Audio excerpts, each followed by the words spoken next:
اللہ وبرکاتہ۔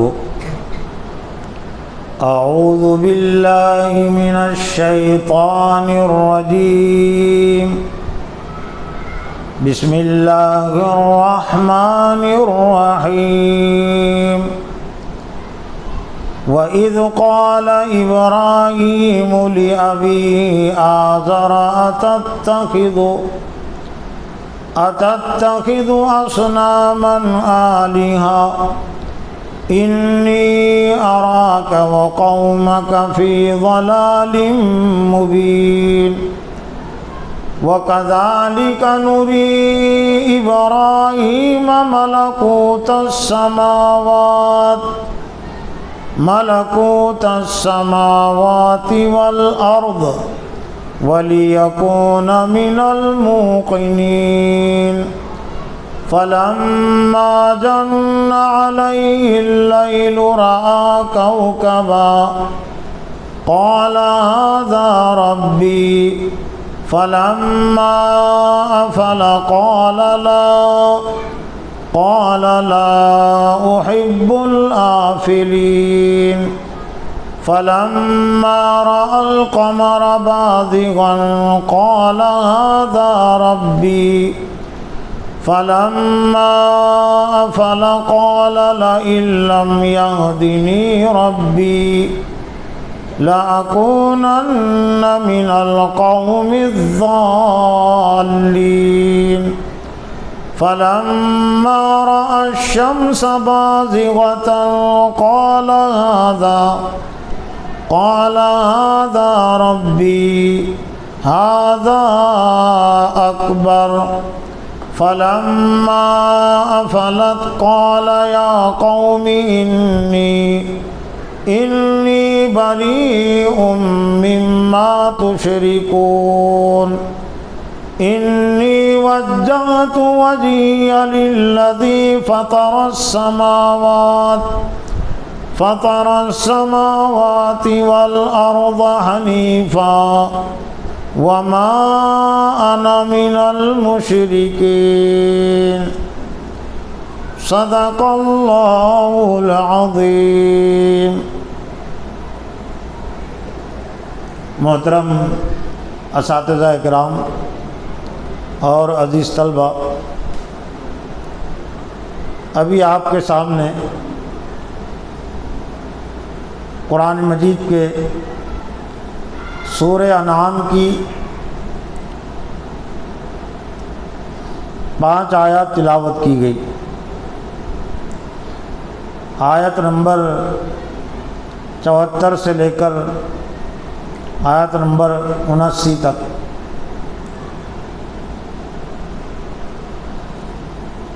بلکہ 5 نہیں 6 آیتیں۔ پاروں کی ترتیب اور تقسیم کے لحاظ سے یہ 7ویں پارے کے 15ویں رکوع کی آیات ہے۔ ان آیات میں ایک جلیل القدر نبی حضرت ابراہیم علیہ السلام کے ابتدائی غور و فکر کا تذکرہ ہے۔ یہ آپ کی زندگی کا ایک اہم عنوان اور جو موضوع ہے طلب حق کی کیفیت اور اس کا طریقہ کار ان آیتوں میں اللہ تعالیٰ نے بیان کیا ہے۔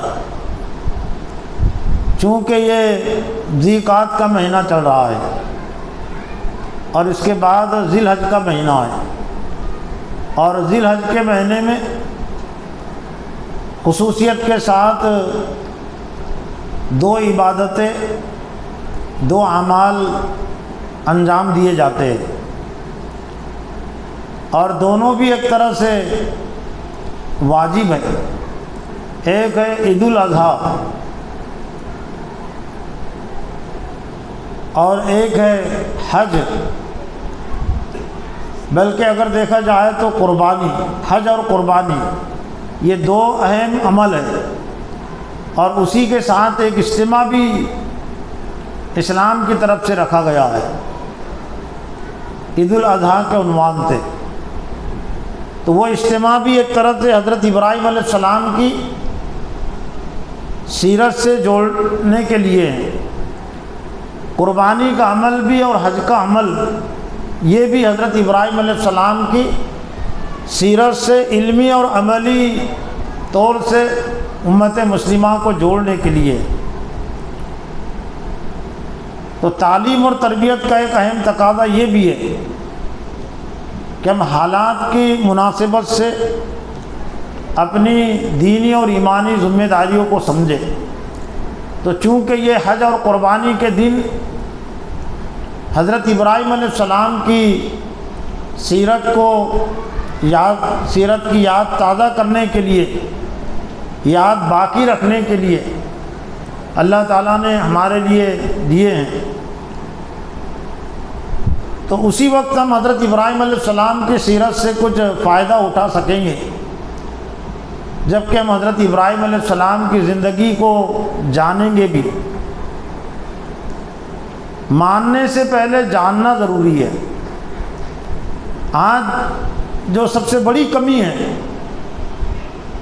وہ یہی کمی ہے کہ لوگوں نے اسلام کو مان تو لیا، حضرت ابراہیم علیہ السلام کو مان تو لیا، لیکن جانا نہیں ہے۔ تو جانے بغیر ماننے کا بہت زیادہ فائدہ نہیں ہوتا۔ ماننے کا فائدہ اسی وقت ہوگا جب کہ ہم جاننے کے تقاضے کو پورا کریں گے۔ علم اور عمل سے بھی آپ اس کو سمجھ سکتے ہیں کہ عمل کا فائدہ اس وقت ہوگا جب کہ اس کی بنیاد علم پر ہو۔ صحیح اگر علم نہیں ہے تو عمل صحیح نہیں ہو سکتا۔ تو حضرت ابراہیم علیہ السلام کی زندگی قرآن مجید میں بہت زیادہ جگہوں پر ہے، بلکہ اگر یہ کہا جائے تو بے جا نہ ہوگا کہ جتنے انبیاء علیہ السلام کا تذکرہ قرآن مجید میں ہے، ان میں سب سے زیادہ تذکرہ حضرت ابراہیم علیہ السلام کی زندگی کا اور سیرت کا ہے۔ مدت کے لحاظ سے حضرت ابراہیم علیہ السلام کی زندگی 100 سال پر مشتمل ہے۔ تو عنوانات کے تحت اگر ہم حضرت ابراہیم علیہ السلام کی زندگی کو سمجھنا چاہیں تو 5 عنوانات بنتے ہیں۔ پہلا عنوان جو حضرت ابراہیم علیہ السلام کی سیرت اور زندگی کے حوالے سے جو بنتا ہے، یا سبق بھی ہم کہہ سکتے ہیں کہ حضرت ابراہیم علیہ السلام کی زندگی سے ہم کو 5 اہم سبق ملتے ہیں۔ 5 اہم عنوانات ہیں اور 5 اہم سبق دین اور ایمان کے ہمیں ملتے ہیں حضرت ابراہیم علیہ السلام کی زندگی سے۔ پہلا جو عنوان اور موضوع ہے حضرت ابراہیم علیہ السلام کی زندگی کا، وہ ہے طلب حق۔ حق کی طلب اور جستجو اپنے اندر پیدا کرنا۔ علم کی طلب اور جستجو بھی آپ کہہ سکتے ہیں، بغیر طلب کے کوئی چیز نہیں ملتی۔ تو حضرت ابراہیم علیہ السلام کی زندگی کا سب سے پہلا جو سبق ہے وہ طلب حقیقہ ہے، اور ان آیاتوں میں اسی عنوان کو اللہ تعالیٰ نے پیش کیا ہے۔ دوسرا عنوان اور موضوع جو حضرت ابراہیم علیہ السلام کی سیرت کا بنتا ہے وہ ہے قبول حق کا۔ جو حق آپ پر واضح ہوا آپ نے اس کو قبول کر لیا، اس میں دیر نہیں لگائی۔ اور تیسرا عنوان اور موضوع بنتا ہے حضرت ابراہیم علیہ السلام کی زندگی کا دعوت حق۔ جو کچھ آپ نے طلب کیا، قبول کیا، آپ نے اپنی ذات تک اس کو محدود نہیں رکھا بلکہ اس کی دعوت دی۔ اور چوتھا عنوان اور موضوع بنتا ہے ہجرت حق۔ حق کی خاطر ہجرت کرنا، ہجرت کی بھی ضرورت پڑتی ہے۔ ملک عراق میں آپ نے دعوت کی حجت تمام کر دی تو پھر اللہ تعالیٰ نے آپ کو وہاں سے فلسطین کی طرف اور پھر فلسطین سے مکہ کی طرف ہجرت کا اللہ نے حکم دیا۔ آپ نے اس پر بھی عمل کیا، حالانکہ وہ ہجرت آج کے دور کی ہجرت کی طرح نہیں تھی کہ آسانی کے ساتھ سفر ہو جاتے ہیں۔ عراق سے ملک عراق جہاں پر آپ تھے وہاں سے جو فلسطین کا جو فاصلہ ہے 2000 کلومیٹر، اور پھر فلسطین سے مکہ کا جو فاصلہ ہے 1500 کلومیٹر۔ 2000 کلومیٹر آج سے 4000 سال پہلے کا سفر اونٹ پر سفر ہوتے تھے، پیدل سفر ہوتے تھے۔ ایک اندازے کے لیے یہاں سے 25 کلومیٹر کا سفر ایک دن میں ہوتا تھا، تو 2000 کلومیٹر کا سفر کتنے دن میں ہوا ہو؟ لیکن آپ نے کوئی پرواہ نہیں کیا، اور جبکہ اس وقت آپ نے ہجرت کی جبکہ آپ بڑھاپے کی عمر میں داخل ہو چکے تھے، جوانی کی عمر پوری آپ وہاں ملک عراق میں شہر ار میں گزار چکے تھے، بڑھاپا شروع ہو گیا تھا۔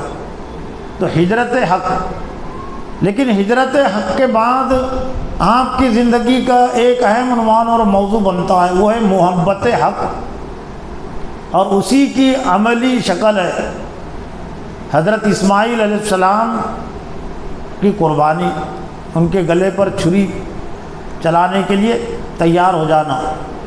اس کو محبت حق کا بھی نام دے سکتے ہیں، محبت رب،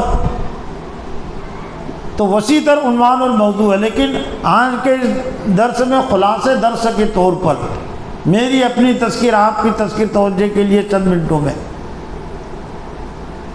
سب سے پہلا جو عنوان اور موضوع ہے، سب سے پہلا جو سبق ہے، اور آج اس سبق سے ایک طرح سے امت مسلمہ محروم ہے یا بے خبر ہے، طلب حق، اپنے اندر حق کی طلب اور جستجو پیدا کرنا۔ حضرت ابراہیم علیہ السلام جس مقام پر، جس جگہ پیدا ہوئے تھے یا جس مکان میں پیدا ہوئے تھے، وہ مقام بھی اور وہ مکان بھی شرک اور بت پرستی کا گہوارہ تھا، مرکز بھی کہہ سکتے ہیں۔ اور آپ کے جو والد تھے آزر، وہ صرف بت پرست ہی نہیں تھے، بت فروش بھی تھے، بتوں کو بیچتے بھی تھے، اور وقت کی حکومت میں ان کا جو عہدہ تھا وہ یہی عہدہ تھا کہ ملک میں زیادہ سے زیادہ بت پرستی کو، یہ مورتی پوجا کو بڑھاوا دینا، یعنی مذہبی امور کے وزیر۔ تو عام طور سے حالات کو دیکھ کر، صحبتوں کو دیکھ کر کام آسان ہو جاتا ہے، لیکن آپ کو جو کام اللہ تعالیٰ کی طرف سے سونپے جانے والا تھا وہ اس کے بالکل خلاف تھا۔ تو ایسے ماحول میں، ایسے موقع پر اپنے اندر حق کی طلب اور جستجو پیدا کرنا، بتوں کے خلاف سوچنا، مورتی پوجا کے خلاف سوچنا اور کہنا، یہ آپ کے لیے سخت ترین عمل تھا۔ تو گویا کہ آپ کی سب سے پہلی آزمائش بھی تھی۔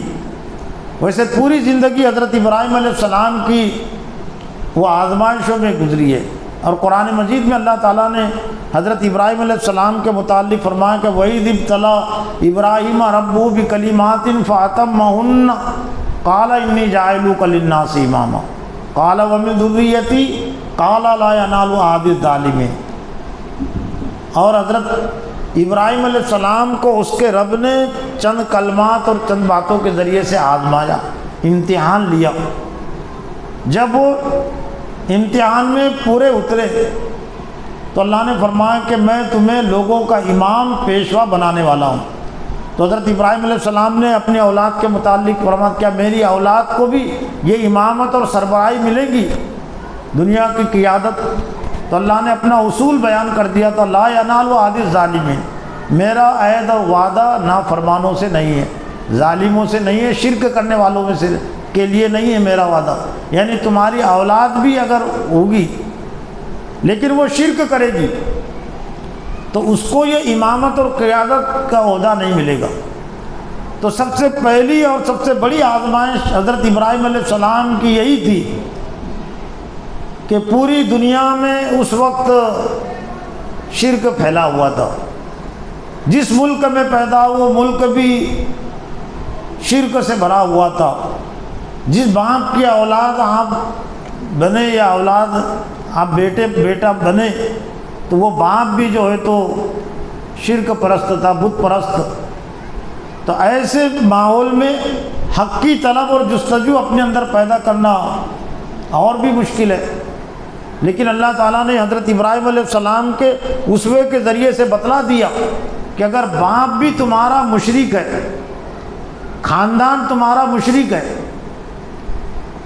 اور جو حکومت میں تم رہتے وہ حکومت بھی بت پرست ہے، شرک پرست ہے، لیکن تم اگر بچنا چاہتے ہو، توحید کا راستہ تم اختیار کرنا چاہتے ہو، اللہ کی بندگی کا راستہ اختیار کرنا چاہتے ہو، تو تمہارے لیے موقع موجود ہے۔ آزمائش تو آئے گی، لیکن آزمائش کے ساتھ اللہ تعالیٰ انعام بھی دے گا۔ تو جن چیزوں کی پوجا پرستش ہوتی تھی، تو طلب حق کا آغاز کیسے ہوتا ہے؟ غور و فکر، حق کی طلب اور جستجو کی ایک علامت یہ ہے کہ انسان ان چیزوں پر غور و فکر کرے جو چیزیں اللہ کے علاوہ پوجی جاتی ہے، ان کی پرستش ہوتی ہے، تو ان پر غور و فکر کی نظر ڈالے۔ ہندی میں کہتے ہیں اس کو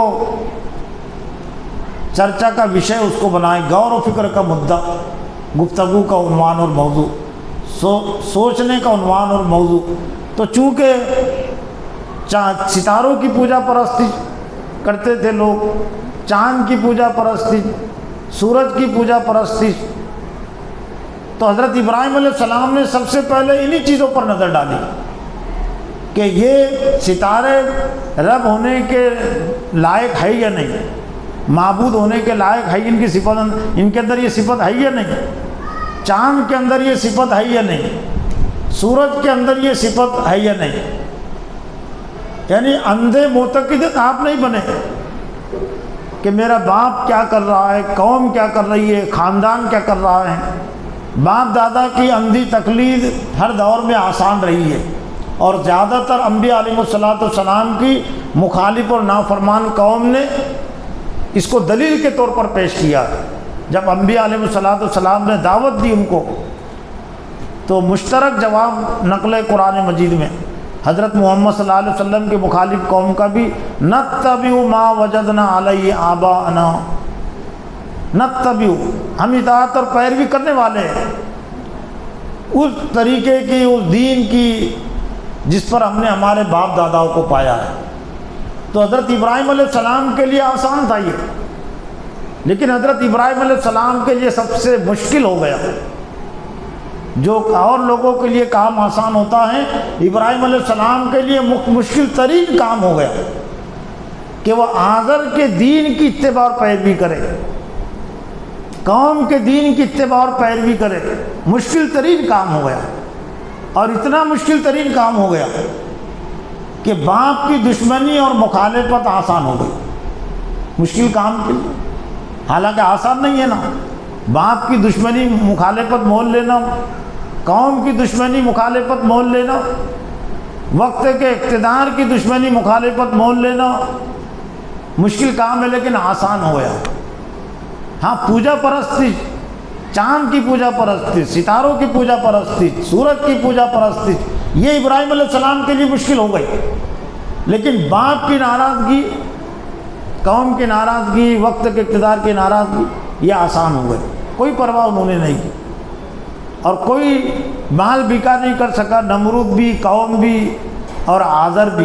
یہ اللہ کی ایک سنت یہ بھی ہے، آزمائش کے ساتھ اللہ تعالیٰ نے انعام رکھا ہے۔ تو حضرت ابراہیم علیہ السلام نے غور و فکر کیا ان چیزوں پر جن کو لوگ پوجتے تھے، ان کی پوجا پرستش کرتے تھے۔ وَإِذْ قَالَ إِبْرَاهِيمُ لِأَبِيهِ آزَرَ أَتَتَّخِذُ أَصْنَامًا آلِهَةً، یہاں سے یہ ایک طرح سے اصل عنوان اور موضوع شروع ہوتا ہے۔ اور کہاں حضرت ابراہیم علیہ السلام نے اپنے باپ آزر سے أَتَتَّخِذُ أَصْنَامًا آلِهَةً، سیاق و سباق سے بات واضح ہوتی ہے، بالکل ابتدائی دور کا یہ عمل، جیسے آپ نے ہوش سنبھالا، سوچنے سمجھنے کی آپ کے اندر صلاحیت اور جستجو پیدا ہوئی، حق اور باطل میں کچھ تمیز کی صلاحیت پیدا ہوئی۔ بہت بڑی عمر نہیں، ابھی جوانی کی عمر میں بھی نہیں داخل ہوئے تھے، بچپنے کی عمر تھی، لیکن ہوش اور حواس کی عمر میں ایک طرح سے آپ داخل ہو گئے تھے۔ تو اپنے باپ آذر سے انہوں نے کہا کہ کیا تم نے أَتَتَّخِذُ أَصْنَامًا آلِهَةً، یہ بتوں کو تم نے معبود بنا لیا۔ إِنِّي أَرَاكَ وَقَوْمَكَ فِي ضَلَالٍ مُبِينٍ، بے شک میں تمہیں بھی اور تمہاری قوم کو بھی کھلی ہوئی گمراہی میں دیکھ رہا ہوں۔ میں نے کرسی پر بیٹھ کر کہہ دیا، آپ نے سن لیا، آسان ہے یہ، لیکن منظر کو سامنے رکھیے کہ ابراہیم نام کا ایک ابھی ہوش سنبھالنے والا ایک طرح سے لڑکا ہے، اور اپنے باپ آذر جو حکومت میں مذہبی امور کا وزیر ہے، تو اپنے باپ آذر سے وہ کہتا ہے کہ میں تمہیں بھی اور تمہاری قوم کو بھی کھلی ہوئی گمراہی میں دیکھ رہا ہوں۔ قیامت تک کے آنے والے تمام اہل ایمان کے لیے اور خاص طور سے ان نوجوانوں کے لیے، ان ہوش سنبھالنے والے لڑکوں کے لیے، بچوں کے لیے حضرت ابراہیم علیہ السلام کی اس ابتدائی زندگی میں بڑا سبق نمونہ ہے کہ جن کے باپ مورتی پوجا کرتے ہیں، شرک میں مبتلا ہے، قوم مورتی پوجا میں مبتلا ہے، تو ان کے لیے اس میں نمونہ ہے نا۔ گھر کا کوئی فرد آپ کا ساتھ دینے والا نہیں تھا، قوم کی طرف سے بھی کوئی حمایت کا امکان نہیں تھا، حکومت کی طرف سے تو کوئی سوال ہی پیدا نہیں ہوتا کہ آپ کی کوئی مدد ہوگی جب باپ دشمن ہو جائے گا، مارے گا، گھر سے نکالے گا۔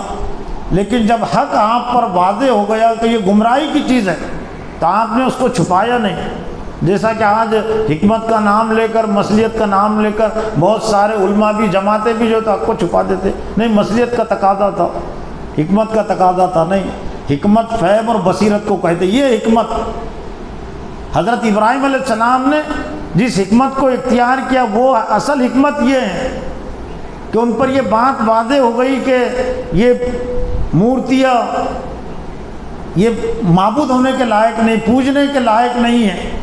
تو مصلیحت اور حکمت یہ ہے کہ باپ کو بھی نصیحت کی جائے، باپ کی ناراضگی کی کوئی پرواہ نہ کی جائے، قوم کی ناراضگی کی کوئی پرواہ نہ کی جائے، حکومت کی ناراضگی کوئی پرواہ نہ کی جائے۔ یہ اصل قرآنی حکمت، یہ اصل قرآنی مصلیحت۔ مصلیحت کہتے اصلاح کو، درست کرنا۔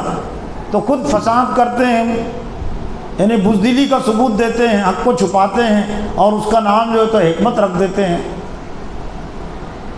جب حضرت ابراہیم علیہ السلام نے اپنے اندر یہ ہمت اور جرأت پیدا کی، والد کو نصیحت کرنے کی اور والد کی ناراضی اور دشمنی مخالفت مول لینے کی، تو اللہ تعالیٰ پھر مدد کرتا ہے۔ وَكَذَلِكَ نُرِي إِبْرَاهِيمَ مَلَكُوتَ السَّمَاوَاتِ وَالْأَرْضِ، اور اسی طرح سے ہم نے دکھایا ابراہیم علیہ السلام کو آسمانوں اور زمین کے اقتدار کی اصل حیثیت۔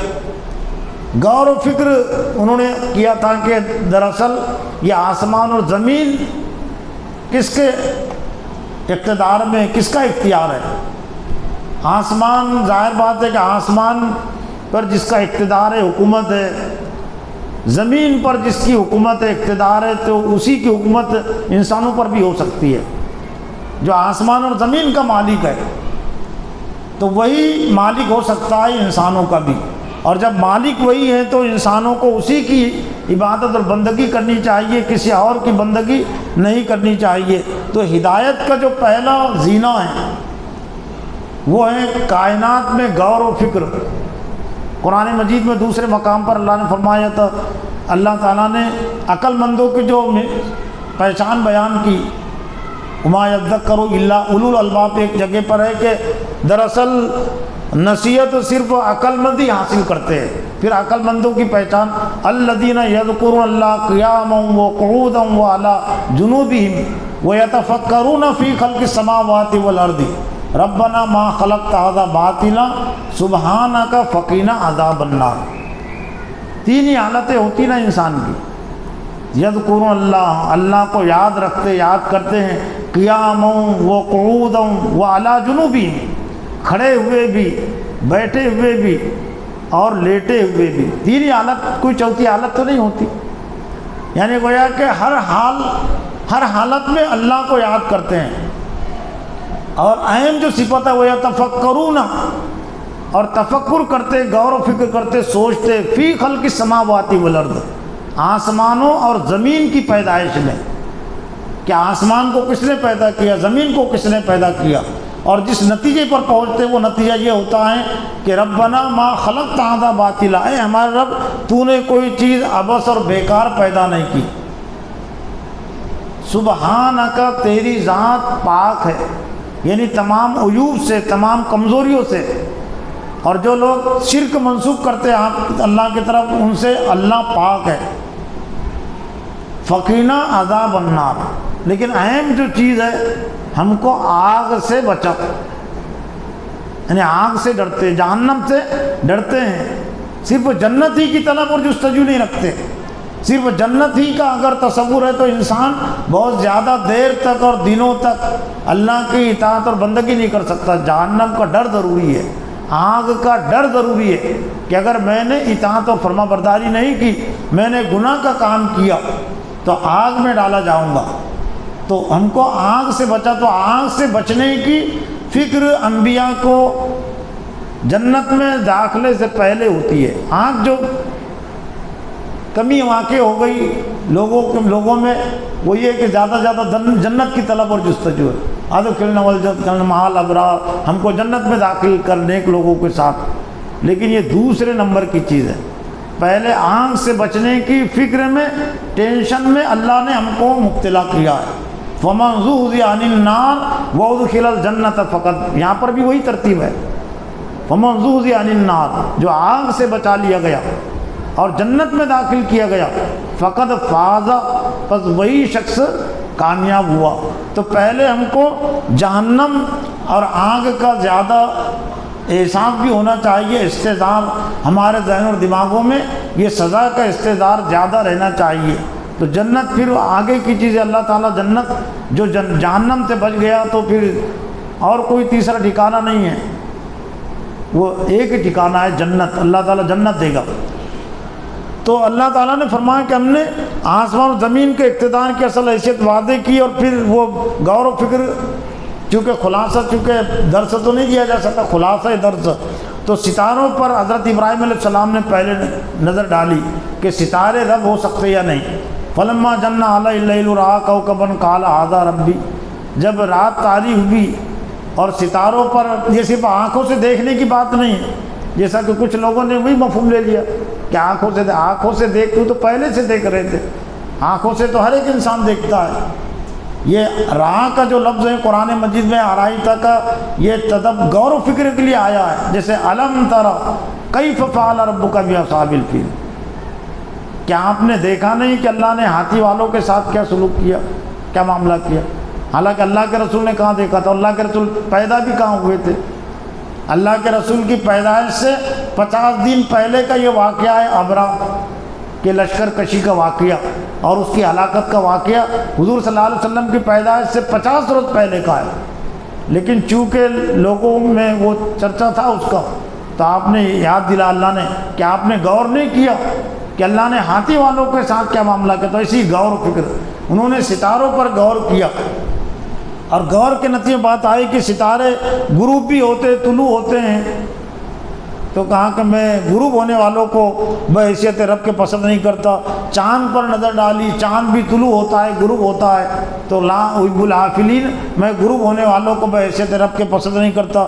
سورج پر نظر ڈالی، سورج ذرا بڑا بھی ہے، کہا کہ کیا یہ رب ہو سکتا ہے؟ لیکن جب وہ بھی غروب ہو گیا تو حضرت ابراہیم علیہ السلام نے پھر اعلان کر دیا اپنی قوم کے سامنے، فلما قال یا قوم انی بریء مما تشرکون، اے میری قوم میں بری اور بیزار ہوں جو تم شرک کرتے ہو۔ انی وجہت وجہی للذی فطر السماوات والارض حنیفا وما انا من المشرکین، بے شک میں نے اپنے آپ کو، میں نے اپنے چہرے کو پھیر لیا، متوجہ کر لیا اس ذات کی طرف جس نے آسمان اور زمین کو پیدا کیا، اور میں حنیفہ کہتے ہیں یکسو ہو جانا، تمام چیزوں سے کٹ جانا اور اللہ کی طرف آ جانا، اس کو کہتے ہیں حنیف۔ یہ حضرت ابراہیم علیہ السلام کی ایک اہم صفت ہے، وما انا من المشرکین، اور میں شرک کرنے والوں میں سے نہیں ہوں۔ تو محترم اساتذہ اکرام اور عزیز طلبہ، دین کے حوالے سے یہ طلب حق اور طلب علم کی جو کیفیت ہے، حضرت ابراہیم علیہ السلام کی زندگی کا ایک طرح سے پہلا عنوان اور سبق ہے۔ ہم بھی اپنے اندر حق کی طلب اور جستجو پیدا کریں۔ اللہ سے دعا ہے کہ اللہ تعالی ہمیں حضرت ابراہیم علیہ السلام کی زندگی سے نصیحت حاصل کرنے کی توفیق عطا فرمائے۔ وآخر دعوانا الحمدللہ۔